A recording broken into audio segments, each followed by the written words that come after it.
Bago tayo magsimula sa content natin para sa ngayong araw na to, alam ko matagal na ninyong inaantay etong content natin na to. Pero anyway, salamat nga pala sa mga nag-a-avail ng one-time payment natin. At kung napanood nyo yung vlog ko kahapon, yung tungkol sa PrintPub, lahat ng mga nag-avail sa akin ng one-time payment, ma-access nyo yung PrintPub dun sa ating cloud server. And kung gusto nyo rin naman magkaroon ng access sa cloud server natin, i-message nyo lang ako sa ating Facebook page. At simulan na natin yung content natin. Tama kayo mga tropa, ang magiging content natin ay tungkol sa paggawa ng calendar. And dito ituturo ko sa inyo step by step kung ano yung mga materials na gagamitin. At syempre, unang-una kakailangan ninyo ng template. Kung wala naman kayong template, maghanap na lang kayo dyan online. May mga nagbibigay naman ng mga template, calendar free. Pero kung gusto nyo mag-avail sa akin or kung wala kayong mahanap na template, i-message nyo lang ako sa ating Facebook page. At sobrang affordable lang naman ng mga template kung ano yung meron tayo. Eto nga mga tropa, nakikita ninyo dito, kailangan natin ng template ng calendar at eto yung pinaka setup niya, kakailanganin natin ng long bond paper. At eto na nga yung mga materials na kailangan natin sa paggawa ng calendar. Kailangan natin ng 70 GSM na bond paper. Pero nasa sa inyo kung ano yung gagamitin yung materials, kung mas makapal or yung mga 100 GSM. Pero kailangan syempre sa pagpe-presyo ninyo idadagdag nyo kung ano yung mga materials na ginagamit nyo. Kung mahal yung materials, syempre magtaas ka ng presyo at huwag kang gagaya sa mga presyuhan na nakikita mo sa online. Pwede kayong gumamit dito ng A4, long, short, pero syempre kailangan kung ano yung template na sukat, ganun din yung gagamitin nyo na bond paper. Dahil nga sa vlog natin, kailangan natin dito ng long bond paper at syempre kailangan natin ng calendar clipping machine. Medyo pricey siya sa totoo lang, pero madali lang din naman gumawa neto kung medyo marunong kayong alam nyo na, mag-welding or kung merong manufacturing or fabrication dyan sa inyong mga lugar, magpagawa na lang kayo, baka mas makatipid pa kayo dahil sobrang dali lang naman ng ginagawa dito, malalaman nyo naman yan. So ako mga tropa, eto yung ginagamit ko, yung clipping machine na to hanggang A3 size kasi minsan may mga customer ako na hanggang A3 size pero bihira na rin akong tumatanggap. Again, nasa sa inyo kung bibili kayo neto dahil ituturo ko kung ano yung mga alternative kasi dati wala naman ako nyan. At eto yung pinakamahalaga, meron kayo neto at least yung 8.5 yung sukat. Ito yung tinatawag na metal slide clip or ito yung nagki-clip dun sa mga bond paper natin. Ito tip ko sa inyo mga tropa ko, bibili kayo neto kapag ka around June or July kasi medyo mura pa to. Kapag ka tipong pa December na, kagaya ngayon, October na, medyo nagmamahal yung presyo neto at nagkakaubusan talaga. Hindi nyo nakakailanganin ng mga mahahaba kagaya neto 11 inches, 12 inches. Gagamitin nyo lang yung mga mahahaba na yan kung meron kayong mga printer or kung nakakapag-avail kayo sa mga ibang printer shop na mga alam nyo na kung saan kayo magpapaprint na merong mahabang printer or yung mga kagaya ng mga A3 size, diba? Dahil 8.5 lang yung gagamitin natin, usually mga bond paper lang yan, short, A4 yung long, diba? And kakailanganin naman din natin dito ng duct tape. At eto naman yung another method ng paggawa ng calendar. Kailangan natin ng duct tape. At next, kailangan din natin ng eyelet puncher at syempre kailangan natin ng pinaka-eyelet. Ano yung eyelet puncher? Ito yan mga tropa. At yung eyelet na tinatawag, ito yung kulay dilaw. So mamaya malalaman nyo yan kapag magmamanual na tayo or kung magka-craft na tayo. And syempre kakailanganin dito natin ng pinaka-stapler kung wala kayong clipping machine. Neto kagaya nyan, di ba? So marami tayong method na gagawin, siguro mga 3 method. Kasi dati ganun lang talaga yung ginagawa ko. Pwede rin kayong gumamit ng martilyo. Mamaya ipapakita ko sa inyo. Gagawa tayo nyan. At i-next na natin yung pagle-layout dahil nalaman nyo na yung mga materials na kakailanganin natin. Unang-una talaga ito yung pinaka-importante, yung layout. So sa Canva na lang tayo magsasample para madali. Pero kung mag-a-avail kayo sa akin, meron tayong mga Photoshop available yan na naka-format ng Photoshop. Ito muna sa Canva para madali lang. So uunahin ninyo dito yung paggawa ninyo nung kung ano yung ilalagay nyo dito na advertisement. So ito yung tinatawag nga na commercial calendar kasi napakaganda nito to advertise your business or pang giveaway or to promote your business business, di ba usually nakakatanggap tayo nito sa mga hardware, sa mga bakery, yan yung mga usual na nag-aabil sa atin yan, and so on kung ano pang mga tindahan. And dahil syempre meron tayong printing shop, and kahit papano yung mga kapitbahay natin, pwede natin silang bigyan, gagawa na rin ako. So para malaman nyo na din, eto yung pinaka setup niya. Pero syempre kung nag-aabil kayo ng mga template kung saan i-double check nyo pa rin yung mga holidays na nakalagay dito. Kasi mamaya magkaroon kayo ng customer na bulk order, sabihin na natin na 500, mamaya mali yung mga detail dito, mali kung kailan yung pinaka-holiday na yon. Paano nyo ba siya i-check? Imamanual nyo, tsatsagain nyo kung ano yung na-avail ninyo. Huwag din kayong masyadong umasa dun sa pinaka-template nyo. Lagi nyo siyang i-double check kasi yung mga graphic artist natin, hindi naman perfecto yan mga tropa. So paano nyo siya i-double check? I-manual nyo talaga siya. Tapos pupunta kayo dito sa tidetime.org. Dito kayo mag-check ng mga holidays, or kung tama ba yung petsa, kung yung number 1 or I mean yung day 1, kung Monday ba yon or Tuesday ba yon. Kagaya neto, January 1, lalabas siya ng Thursday. Tignan natin kung Thursday. Ayan, kagaya nyan. I-double check nyo lang dito, and dito sa tidetime.org, makikita nyo rin dito yung low tide and high tide. Dito nag-check, or eto yung isa sa mga website kung saan ginagamit para maagawa din ng calendar template. Kung masipag kayo, syempre gumawa na lang kayo ng pwede nyo pang ibenta yon, yung pinaka-template. Pero kung syempre nagmamadali kayo, pwede kayong mag-avail neto. It's either sa akin or kung sa iba, or may mga pre kayong makukuha, nasa sa inyo yan mga tropa, diskarte nyo yan. And eto na nga, simulan na natin yung paggawa ng template natin, kung ano yung ilalagay natin dito. And syempre kapag may mga customer kayo, ayun yung uunahin ninyong kukunin sa kanila. Pero syempre tatanungin nyo pa pala muna sila kung ano yung gusto nila, kung short or long or A4, 'di ba? Dahil long yung gagawin natin, simulan na natin 'to. Kukunin ninyo mga tropa yung pinakasukat kung saan nyo ilalagay yung pinaka i-advertise ninyo. Syempre kukunin nyo yung logo or kung ano yung company logo ng customer ninyo. Tignan natin kung ano yung sukat ng box na 'to. Click nyo yung position and makikita nyo dito 7.64 by 311. Gagawa tayo ng design kung ano yung ilalagay natin dito. Sa Canva, napakadali lang. Pupunta lang muna tayo sa pinaka-home. Nag-open lang ako ng another tab. I-click ko lang yung Create Design. And click na natin itong Customize Size. Babaguhin lang natin to into inches. So, tandaan nyo lang kung ano yung pinakasukat nung pinaka-design. 7.64 by 311. Kung hindi tayo nagkakamali, double check natin, click nyo yung position, makikita nyo dito, ayan, eto yung pinakasukat nya. So gagawa na tayo na ito, create design, and syempre i-upload ninyo dito yung pinaka logo ng customer ninyo. So halimbawa, ito yung logo ko, or ito yung logo ng customer ninyo, paste nyo lang yan dito. So lalagyan nyo lang ng background kung ano yung diskarte ninyo. Ako ang gagawin ko, kung ano yung pinakakulay neto nung background nung bilog, ayun na yung magiging background niya lahat. So i-remove background ko lang to, check natin kung ano yung mangyayari. Ayan, so halimbawa eto na yung pinaka-logo ng customer nyo, kayo na yung bahala kung gaano kayo ka-artistic sa pagle-layout. Tsaka yung mga ganito, ipi-pre-layout nyo siya, dapat meron kayong minimum order. Halimbawa 15 peraso, pero kung isa lang yung pinaka i-order sa'yo, singilin nyo sila ng around 100 pesos or nasa sa inyo. Basta minimum 100 pesos yung pagsingil sa paggawa ng design. Huwag nyo silang ililibre kung isa lang yung ipapagawa. Pero kung 15 pieces, 20 pieces, i-free nyo na yan mga tropa, napakadali lang naman yan. Kagaya na ito. So, ikiklik ko lang yung pinaka background nya, kokopyahin ko lang yung pinaka kulay na itong bilog, kukunin ko tong pick tool para maging parehas niya yung background. So ayan, parehas na niya. So ganito lang usually yung mga kadalasan na design. Ilalagay mo to sa gilid, yung pinaka-logo ng customer mo. So next natin na gagawin, maglalagay tayo ng pinakapangalan ng shop or kung ano yung pangalan ng customer na shop nila. Click natin yung text, tapos add lang natin dito, lalabas na to. So halimbawa, Site TV, stickers.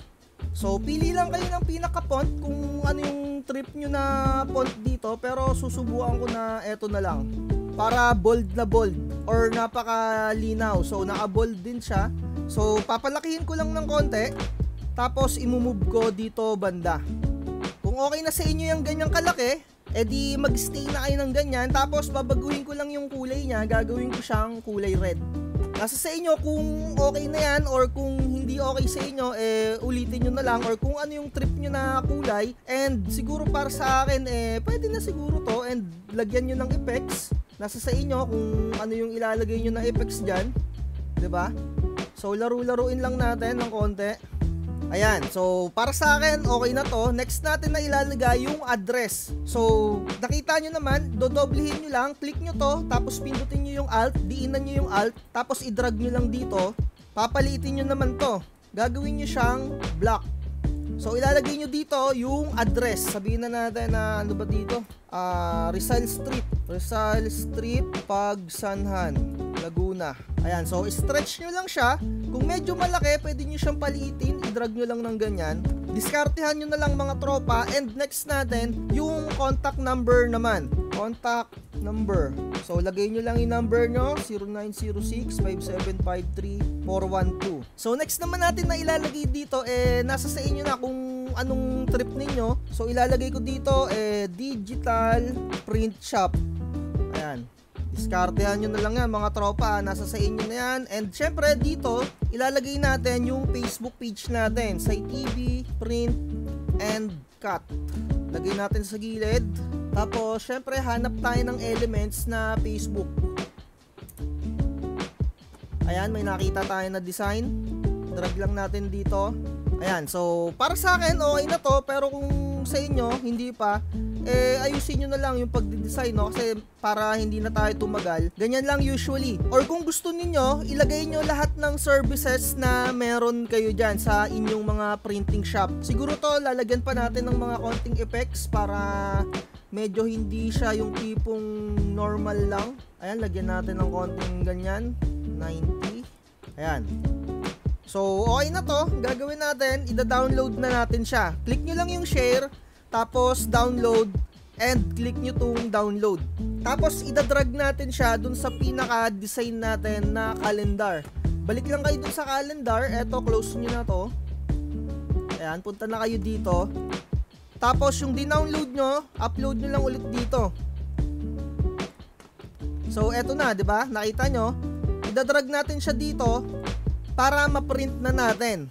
So lahat yan lalagyan natin. Eto nga palang design natin 2 months sa isang pinaka-bond paper. So lagyan nyo lang din tong isa. Click nyo yung upload. Ayan, lagay nyo to. Ayan. And next natin, eto. Eto pang isa. And eto pang isa. And eto na yung pinaka-last. Ayan, may mga nakalagay na. Kung hindi kayo satisfied, i-move nyo pa. Nasa sa inyo yan, diskarte na ninyo. Pero okay na yan para sa akin dahil testing lang naman natin to. 'Di ba? Okay na yan. Double check nyo lang kung okay na yan. Kung gusto nyo baguhin yung background, baguhin nyo doon sa pinaka-design nyo pa lang. Pero kung okay na to, ayan o, ganyan lang yung pinaka-format nya. Ayan, 'di ba? Simple lang. Double check nyo ng maigi. So next natin, ida-download natin to as PDF file. Nakita nyo naman, click nyo lang yung share, tapos download. Eto, papalitan nyo tong file type. Baguhin nyo siya into PDF print. And dito, nasa sa inyo kung gusto nyo na naka-CMYK. Ako, gagawin ko naka-CMYK siya. Kaso kailangan dito ay naka-Canva Pro kayo dito. Ayan o, may naka-corona. Hindi kayo makakapag-submit or hindi kayo makakapag-download ng CMYK kung kayo ay hindi naka-Canva Pro. Pero pwede rin naman, i-RGB nyo na lang, okay na yan. Pero ako, eto na lang yung gagamitin ko. So, download natin yan. Antayin lang natin na mag-loading. Ayan. Sa mga gustong mag-avail ng mga template ha, message nyo lang ako sa ating Facebook page. Sobrang affordable lang naman ng template natin na to, promise. Pero syempre kung ayaw nyo naman na gumastos, may mga free naman kayo na makukuha dyan. Somewhere out there, may mga nagbibigay ng mga template na ganyan. So eto na, na-download na natin, click lang natin tong start. tapos open lang natin siya. Eto na yung pinaka-design natin, and syempre, buksan nyo na yung pinaka-printer ninyo, tapos maglagay kayo ng bond paper na long. So, double check nyo ng maigi bago nyo i-print ng maramihan. So, dito gagawa tayo siguro ng 3 klase. I mean, 3 set para maipakita ko sa inyo kung wala kayong mga clipping tool or kung meron lang kayo nung duct tape na style. Ganun yung gagawin natin, 'di ba?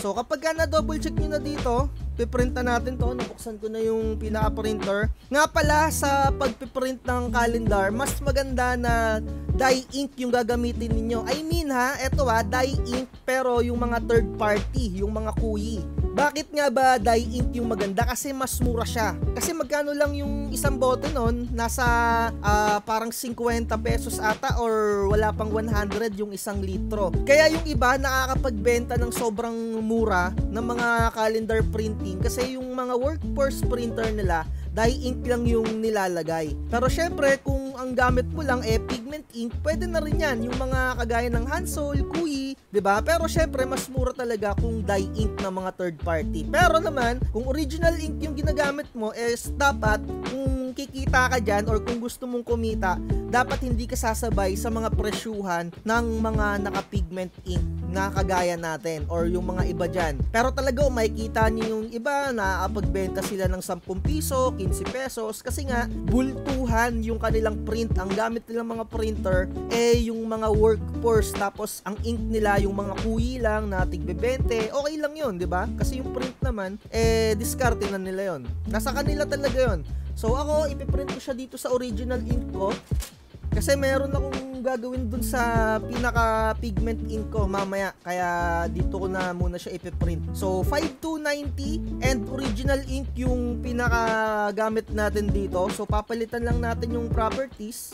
Hanapin lang natin dito yung 8.5 by 13. Dito sa pagpiprint mga tropa, plain paper nyo lang to, tapos standard nyo lang. Ayan. Pero kung gusto nyo pang mas makamura, pwede kayong mag-draft bibid. Kasi syempre colored din yung pagpiprintan natin dyan. Pero sa akin, okay na to. 8.5 standard plain paper. Okay nyo lang yan. Ito yung magiging output natin. 3 copy yung gagawin natin. So, click lang natin yung pinaka-print. So, wala na tayong ibang gagawin dito kundi mag-antay. Kung gumagamit naman kayo ng print pub, syempre, ang gagamitin nyo dito na printer, hanapin nyo yung sa print pub. Nasa diskarte nyo talaga yan. Ako, ang ginamit ko na lang na driver yung pinaka 5290. Diba? Syempre, para hindi na rin malito yung mga manonood sa atin.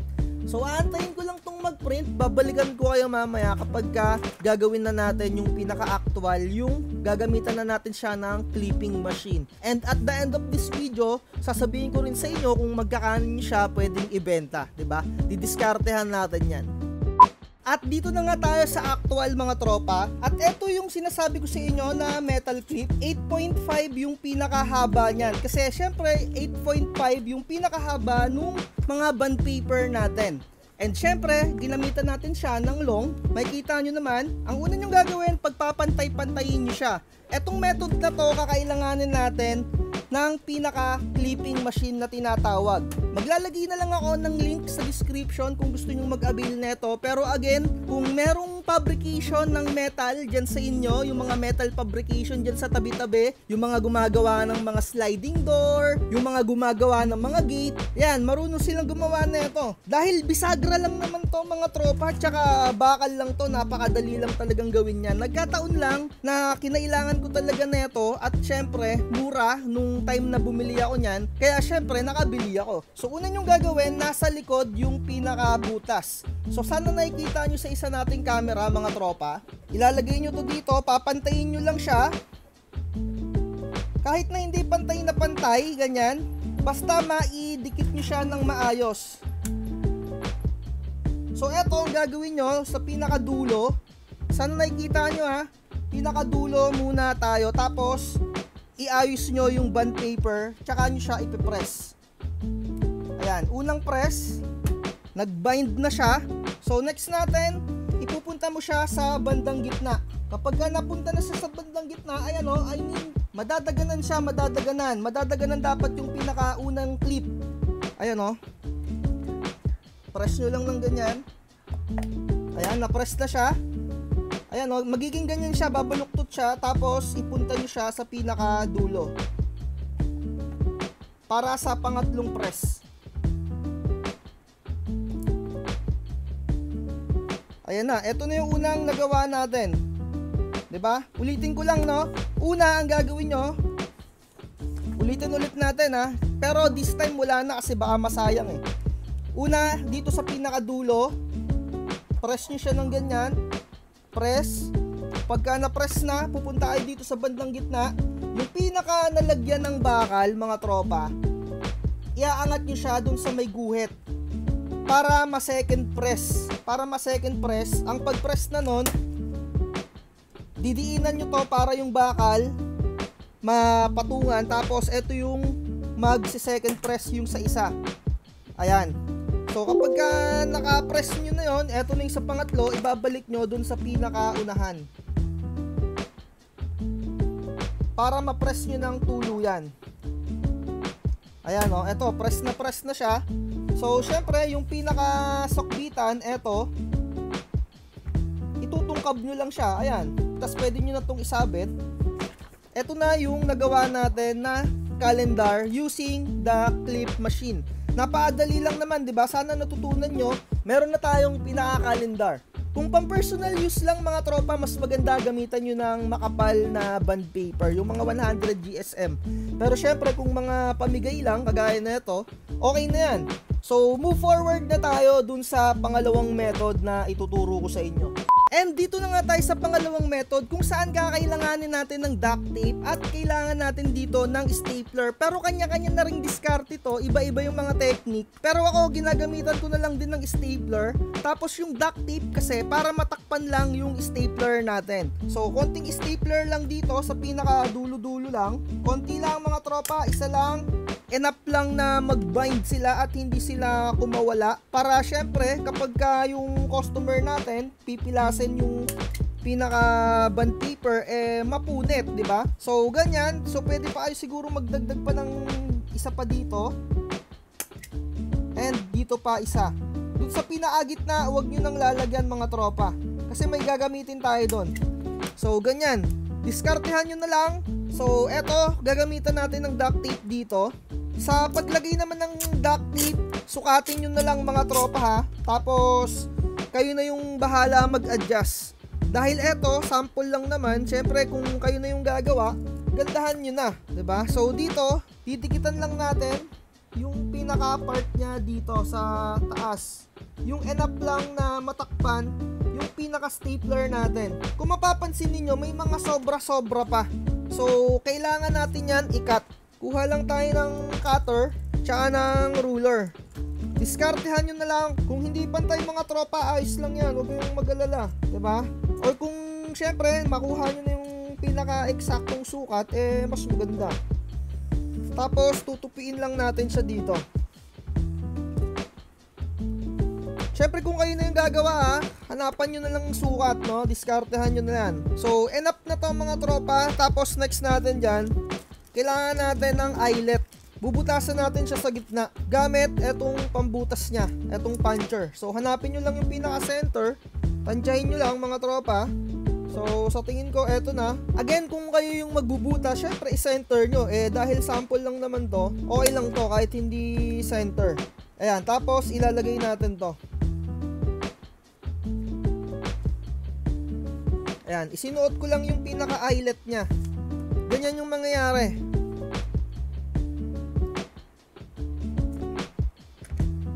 Ayan. Ito na yung pangalawa natin. Depende sa inyo kung saan nyo siya bubutasan, kung dalawa or sa gitna lang, di ba? Next na tayo dun sa pinaka-pangatlo. Gagamitan natin siya ng pamukpok. So, ito yung pinaka-final set natin. So, dito, kung wala kayong pinaka-binding machine or yung pinaka-clipping machine, okay lang dahil pupukpukin nyo na lang to. Or pwede kayong gumamit ng pinaka-plies. Ayan, so, ikakabit nyo lang to. Again, kung ikakabit niyo, make sure na laging nakasunod-sunod. So, ilalapad nyo lang ng ganyan. Pwede kayong gumamit dito ng rubber mallet. Kung alam niyo yung rubber mallet.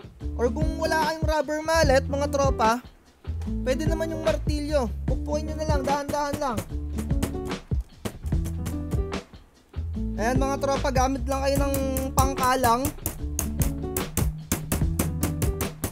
Ayan o. Papantayin nyo na lang mga tropa ha, kung kayo na yung gagawa. Or pwede rin kayong gumamit ng plies. Diskartehan nyo na lang. Ang importante, may ipit nyo siya. Ayan. And yung sa kabila. Kailangan kasi mapukpok nyo to ng plat na plat eh. Ayan o, nakita nyo naman. Diba? So, kailangan nyo pa ulit tong itupi eh. Tutupi nyo lang ulit. Then, pukpukin nyo kapag medyo okay na. So, ayan mga tropa, no, dito sa pukpok method, no, medyo risky yung pagpukpok dito. Kailangan talaga malumanay. So, nakikita ninyo, medyo pangit yung pagkakadikit niya or yung pagkakaklip nung pinaka metal niya, 'di ba? So, eto, pwede niyo na tong iangat once na madiskartehan niyo ng pupukpukin ninyo. Ayun, no, medyo hindi siya ganun ka bind na bind. Kailangan talaga meron siyang pang-ipit. So, natapos na natin yung tutorial natin na ito, yung pinakauna, yung ginamitan natin ng clip binding machine na talagang mas maganda talaga. And syempre, kung medyo wala pa kayong pambili ng clip binding machine, eto muna yung diskartehan ninyo, yung gagamitan ninyo ng duct tape. Tapos, lalagyan nyo dito ng pinaka-eyelet. And syempre, kung medyo magaling ka ng magpukpuk-pukpok, naparaming gumagawa din ng pinupukpok mga tropa, no? Syempre hindi naman tayo expert dun sa pagpukpok dyan. Medyo pangit yung nagawa natin. Sabihin naman na natin talaga na mas maganda yung ginawa natin na method dito sa merong clip binding machine, diba? And sana sa mga mag-aabil ng mga clip binding machine, huwag kayong manghinayang kasi investment nyo rin yan sa printing business nyo kasi taon-taon magagamit nyo pa yan. Pero kung syempre kung ratratan or marami talaga yung nagagawa, bumibigay din yung clip binding machine, yung pinaka-bisagra niya na puputol. Pa-weldingan nyo na lang, padoblehan nyo ng welding. So, subukan yung abangan na nakasale siya. At least nagkaroon na kayo ng idea kung papaano siya gagawin kung gagawa kayo ng eto, calendar. 6 page to. Usually, pwede nyo tong ibenta ng around 35 pesos. And syempre kung 12 page, around 45 pesos mga tropa. Kung A4 naman, medyo mas mura, around 30 kung 6 page. Kung 12 naman, around mga 40, mga ganyan, no? Nasa sa inyo kung paano yung diskarte ninyo. Pero syempre kung original ink yung gamit ninyo, taasan nyo yung presyo ninyo, huwag kayong magpapalugi, no? And sa tingin ko kung original ink yung gamit ninyo, nagkukonsume lang naman siya ng red at blue, sa tingin ko enough na yung mga around 45 pesos siguro kung mga 6 page, no? Mga ganyan. Kayo na lang yung tumimbang, pero syempre wag kayong magpapalugi. Kaya lang naman yung mga iba nakakapagbenta talaga ng mga mura, marami silang mga print out at nagpapa-job out sila ng print sa mga merong workforce printer. Pero kung pigment ink yung gamit natin, pwede na to mga around 35 yung 6 page and syempre 45 kung 12 page naman. Nasa sa inyo, and lagi kayong magsiset ng minimum 15 or 10. And huwag kayong magpapapre ng layout dito kung isang peraso lang, singilin nyo sila. Kasi yung iba dyan, magpapagawa ng isa, tapos kukunin yung layout mo, sa iba na sila magpapagawa, no? Kumbaga, nilibre mo na sila ng layout, sa iba rin sila magpapagawa. Sana natutunan nyo kung paano gumawa ng calendar, and huwag kayong manghinayang na mag-invest sa mga machine or sa mga materials na ginagamit natin sa printing natin. Siguro dito na natin tapusin yung content natin mga tropa, no? Message na lang kayo sa ating Facebook page kung kailangan nyo ng mga templates or Canva Pro or Printpub. At huwag kayong mag-alala, super affordable lang naman yung mga talent pin natin and yung mga tinda natin ng mga template dyan. At lagi ko sinasabi mga tropa, wag na wag magpapauto. Like, share, and subscribe. Bye. Sa promo. Huwag kang magpapauto, mag-isip ka sa pilian. Sa laro ng buhay, dama ang tampuhan. Di lahat ng nagpa-hype, siguradong totoo. Sariling landas, hanapin mo.